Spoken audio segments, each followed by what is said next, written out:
So can Pope Francis help to end Islamic extremism? Perhaps the way that Pope John Paul II helped to spark the fall of communism in his work that he combined with Ronald Reagan and Margaret Thatcher and Gorbachev. So Pope Francis traveled to Turkey last week. He urged Muslim leaders to unite and publicly condemn the violence of ISIS extremists. The pontiff also reflected on his meeting with Patriarch Bartholomew, the leader of Orthodox Christians, saying, quote, "So I asked him, shall we pray a little?" To which he responded, "Yes, yes. I prayed for Turkey, for peace, for the mufti, for everyone, and for myself. I said, Lord, let us put an end to these wars." It was a moment of sincere prayer, says Pope Francis. Those scenes, reminders of moments like these from the Cold War. Pope John Paul II kissing the ground in Poland back in 1979, considered to be the moment that helped to set the end of Soviet communism in motion.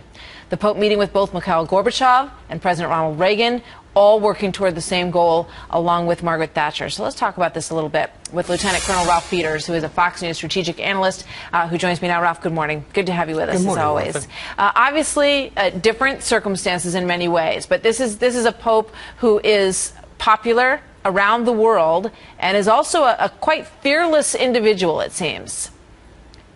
Well, there's no question that Pope Francis is an admirable man. He may turn into a great reformist pope if he can overcome the Vatican bureaucracy. But the comparison with John Paul and the fight against communism just doesn't work, Martha. John Paul II had the ultimate home court advantage, while Pope Francis is playing the ultimate away game. Pope John Paul was a Pole. He had the street cred. He lived in Poland under communism.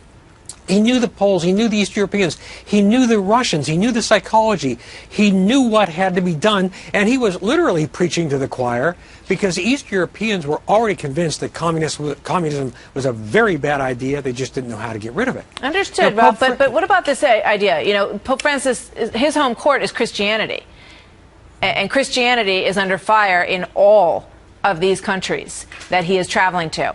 And there is a need in this world for someone to speak out, for moderates to come together and to fight against Islamic extremism. He wants to go to Iraq.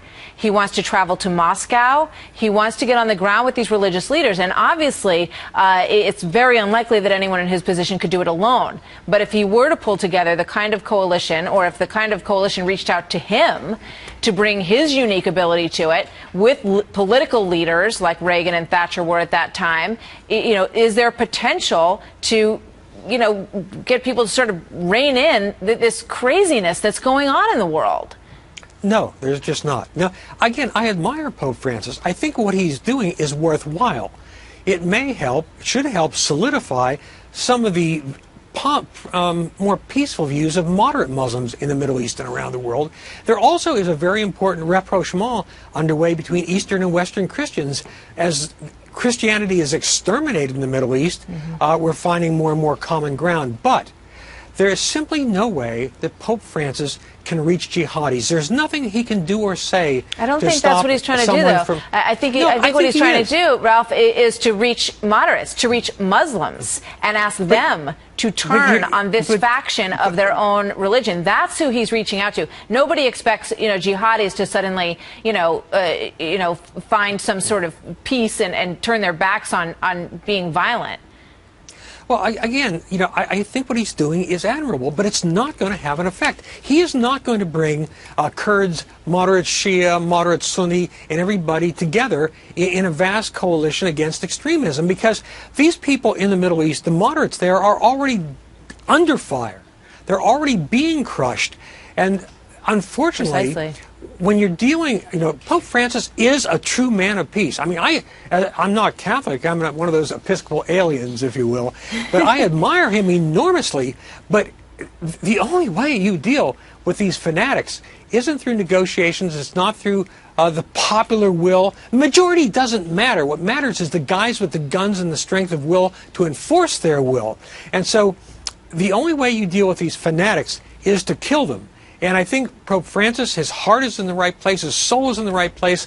I wish he could make a difference, but he won't. We will see. We will see, Ralph. Thank you for bringing your side to the story. We do appreciate it, as always. It's good to see you. Thank you.